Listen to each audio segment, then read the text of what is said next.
that this is, that negative thought you've been having, and I just can't let you try and change yourself without a fight. So, go ahead and just turn this show off, okay? And, yeah, everything's still fine. This is Blindsight with your host, Bill Lundgren, an AINC original podcast. You serious? We're not holding back truth. We're here to help you heal and become the best you possible. Here's the chair. Here's the pillow. Here's Bill. Great. Hi, everybody. Welcome to Blindsight, produced by Audio Information Network of Colorado. I'm your host, Bill Lundgren. I'm delighted to have you here today, and I'm especially delighted today to present our guest. In all the programs we've had so far, we've had people who talk about mental health and how to keep keep yourself mentally healthy, and what to do when there's a mental health issue. But we have not talked with anyone yet who has been in the inside and gone through and recovering, whichever you prefer, from mental health issues. And that is so vital. And our guest today, Heather Hutchison, is going to talk about her experience. And she's written a book.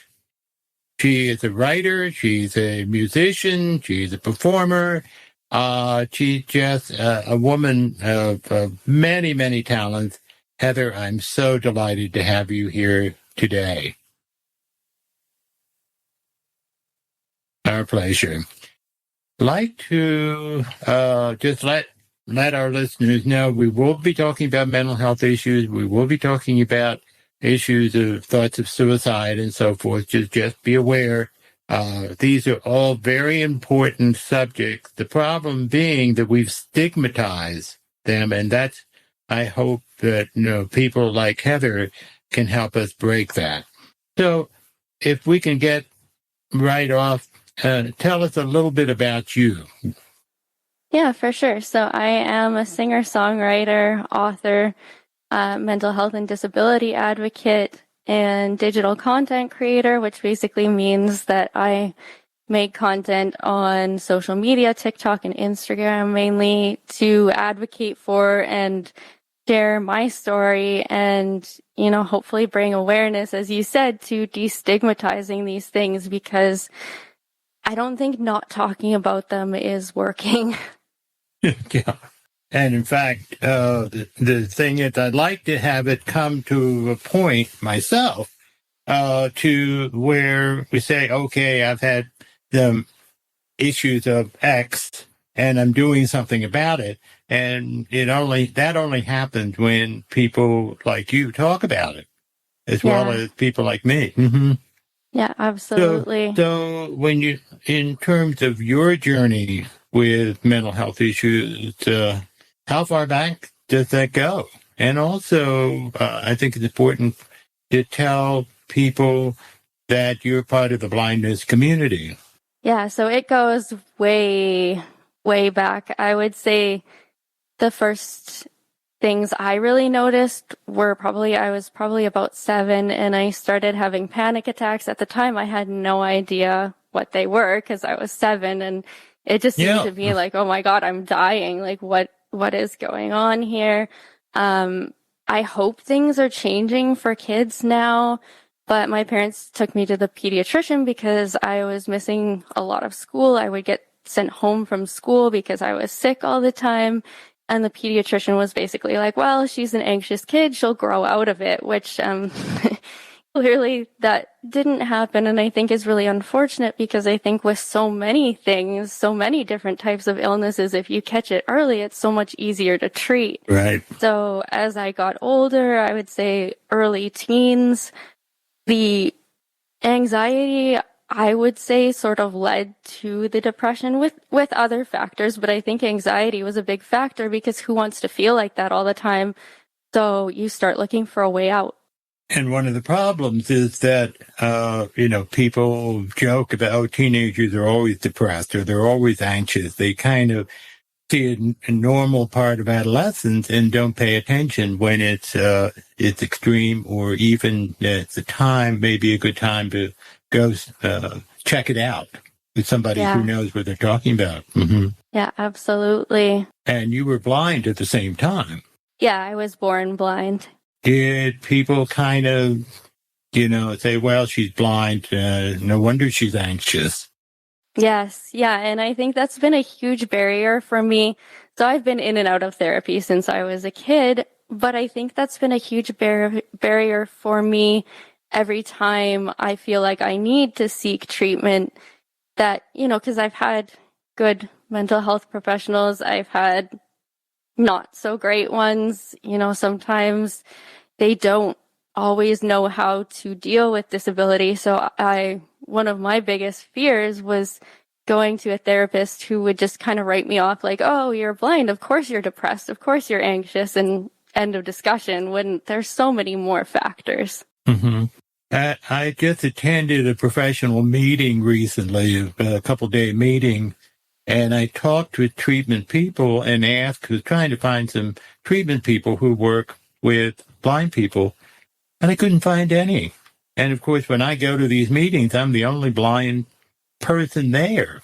Yeah. And I think, you mean there aren't any therapists who are blind? And, now I know there are some others, but they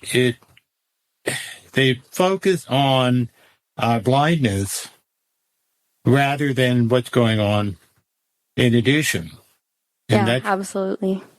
And that's what you experience, unfortunately.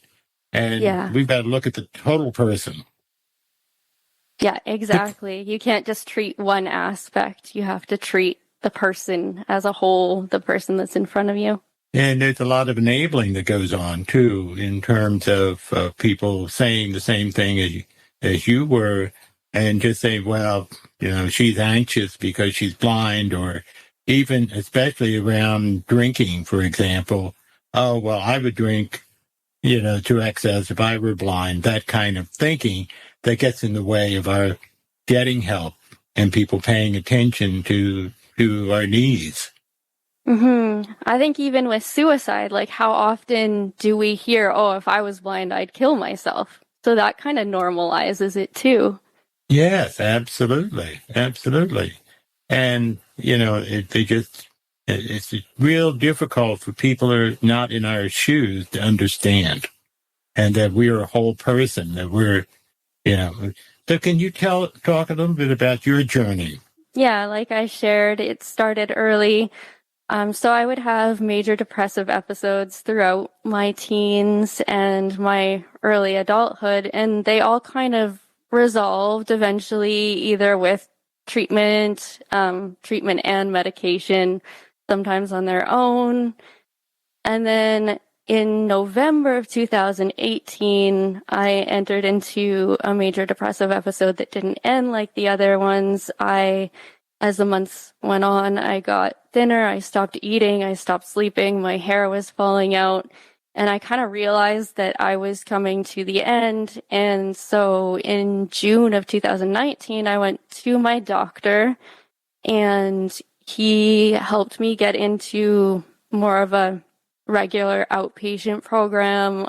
They played around with my medication, and things were getting better. Things were on the upswing. And then COVID-19 hit, and I think it was just such a confusing time for everybody. So my doctors and therapists stopped seeing people in person. They didn't see, the physical signs of my decline, and they were harder to reach because nobody knew what was going on. And for me, one of my big tactics that I would use to get through these episodes was what I called survival goals. So I can't kill myself until I take this one last trip, or I can't kill myself until my friend comes to visit. And I would make specific dates for these things, and then I would count down until these things happened. And as soon as they happened, I had to make another one immediately after so that I could convince myself to keep on living. And when COVID hit, all of those things were put on hold the world didn't know what was going on. I didn't know when or if those things were going to come back. Right. And to me, I was like, well, what's the point of living without attainable goals? Right. So it sounds like you have a certain survival instinct, but it was very limited. It was feeling very limited for you. And then when all these goals that you set weren't available, then what? They didn't work anymore. Yeah, exactly. So then it was like, well, there's no point to this. And I wasn't having regular meetings with my therapist. My medication wasn't being managed properly, which is nobody's fault. It was what it was because of the situation. Mm-hmm. But it left me trying to deal with this stuff really alone. I mean, I had the support of my family and friends. I think a lot of people think that if somebody is suicidal, that means that they have nobody. Right. I had people, but they were they didn't know what to do, if they even realized at all, because you can feel like you're sending out all these signs, all these signals, and nobody notices. So it finally got to the point where I made concrete plans. I'm a very big planner, so I had everything sort of planned down to the T of how I was not going to be here anymore. And I was texting with my aunt, who's an ER physician. She's been a physician for pretty much as long as I've been alive. And I don't know what it was about what I was saying to her that sort of tipped her off. She, in retrospect, says she has no idea that it was that bad, but she started talking to me. She said, "Can I call you?" And she said, "I don't care how you get there. The police, you can go on your own, but if you were one of my patients, you would need to go. So I think you need to go to the hospital."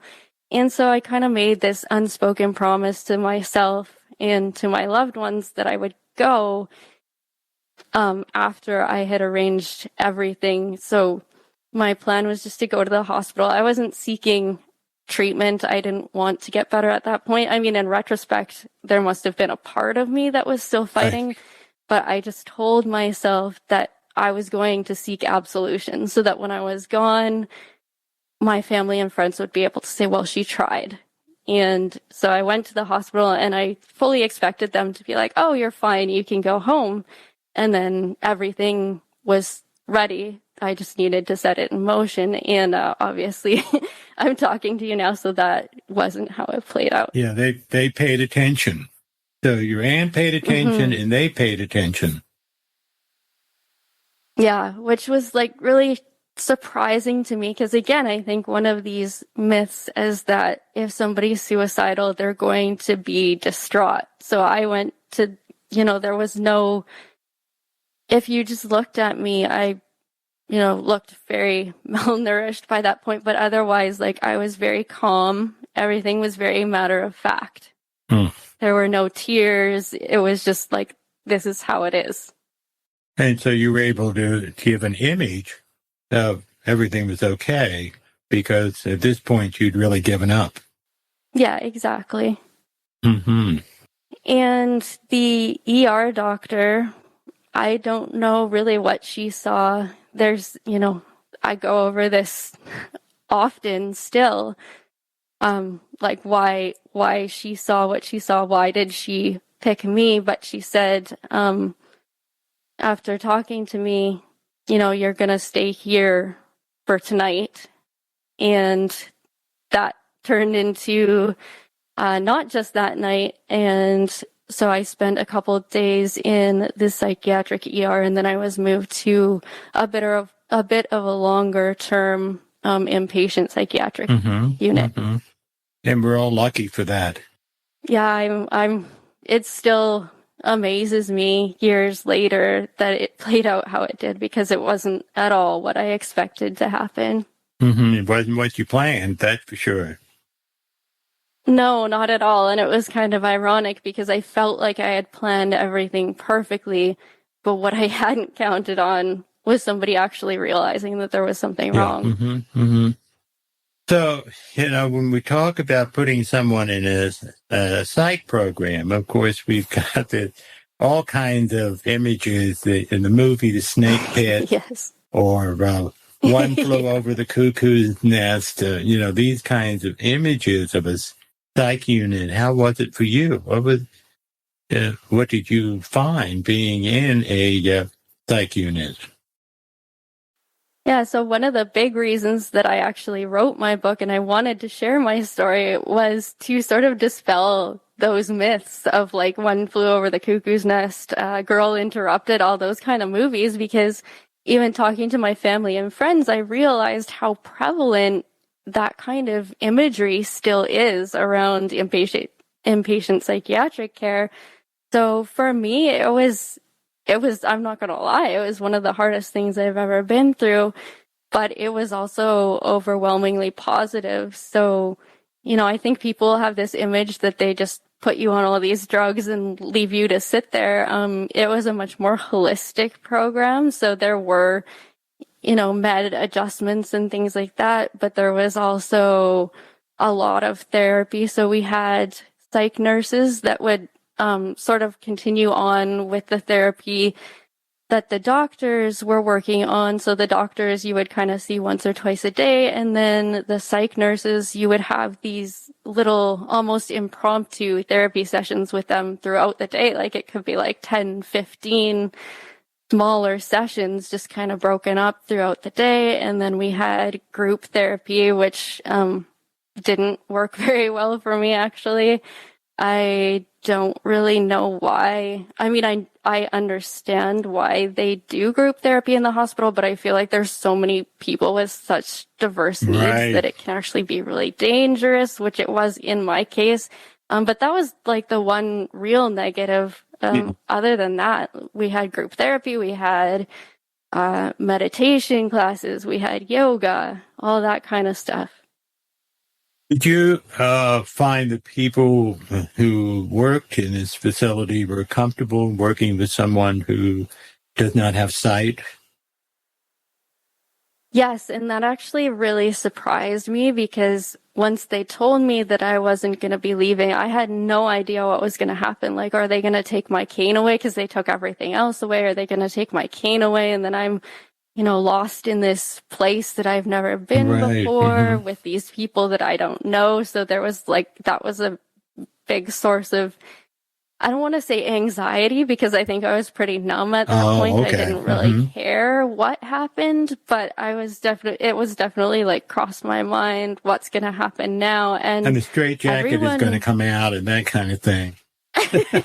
Well, I didn't imagine that, thankfully, but just like, I had no idea what it was going to be like. And honestly, my aunt was like the first person that was real about me, about what it was actually going to be like with me. I think even my therapist over the years, like they did try and sugarcoat it a little bit, because they wanted me to feel comfortable, I guess, to go there.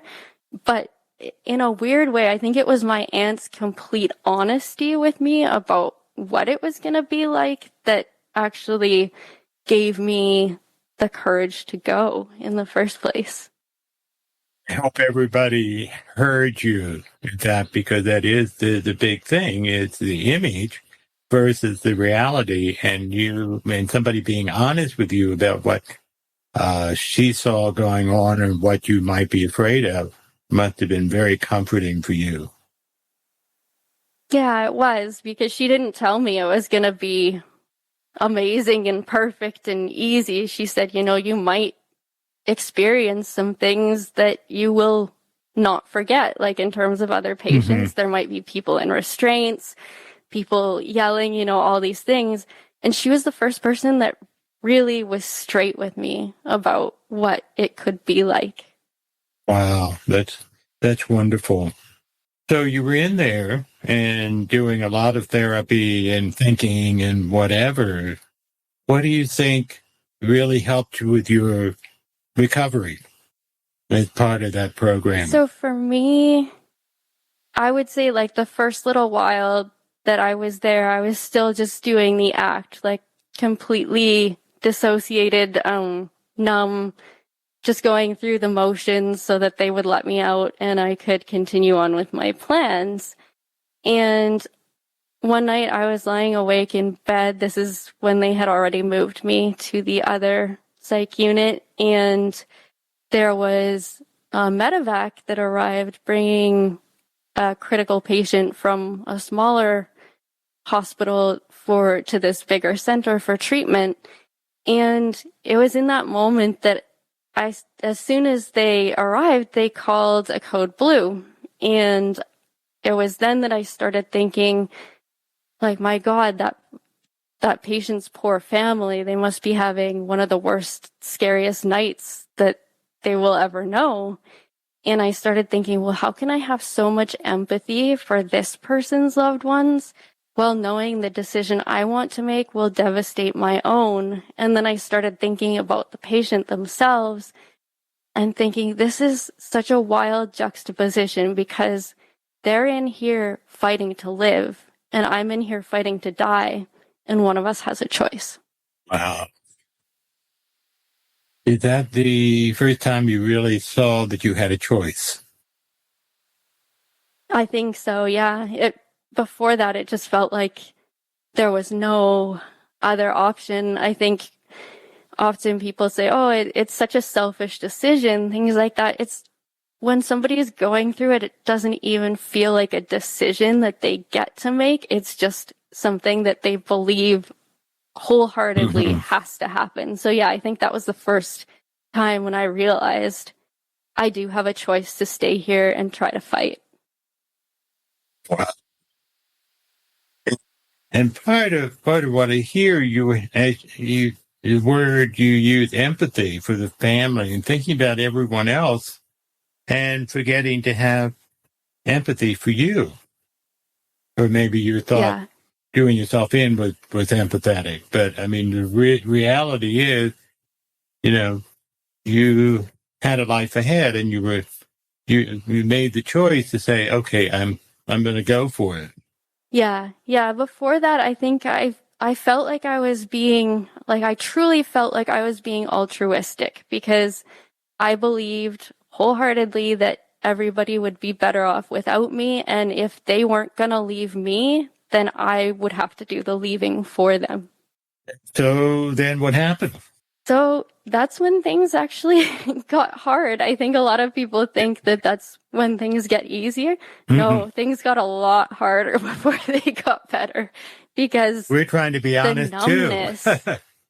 Like you am, we want to be honest. It's not easy. No, it's not. And when you decide to fight instead of, deciding to give in, there's a lot of stuff that you need to confront. And I found it completely overwhelming. They actually sedated me the following day because they were like, that's when I got distraught. I wasn't distraught when the day that I was planning to die. I was distraught after when I decided I was going to live, but I needed to work through so much of this stuff. So they ended up sedating me that day because they were like, you're too distraught. We can't do anything with you. And honestly, I think that was the most compassionate thing they could do because, I was hesitant, but then I was like, you know what? If somebody is in the hospital suffering acute physical pain, they're going to give them something to take that away. So why don't I, accept that this is what's going to happen and we'll try again tomorrow. And that was the best thing that could have happened because when I did come to, I think I was in a much better frame of mind to actually be an active part of my treatment plan and work with them to work with me. Yeah, it's a struggle to give in and say, okay, I'm going to do something else that you had not planned. This is totally unplanned. Yeah, exactly. And I'm a planner, so it threw everything off. You've been listening to part 1 of our story with Heather Hutchison. Join us again next week as we hear about the real work of recovery while being in your own environment. If you or a loved one is dealing with suicidal thoughts, please dial 988 for help. You are not alone. Thank you for listening.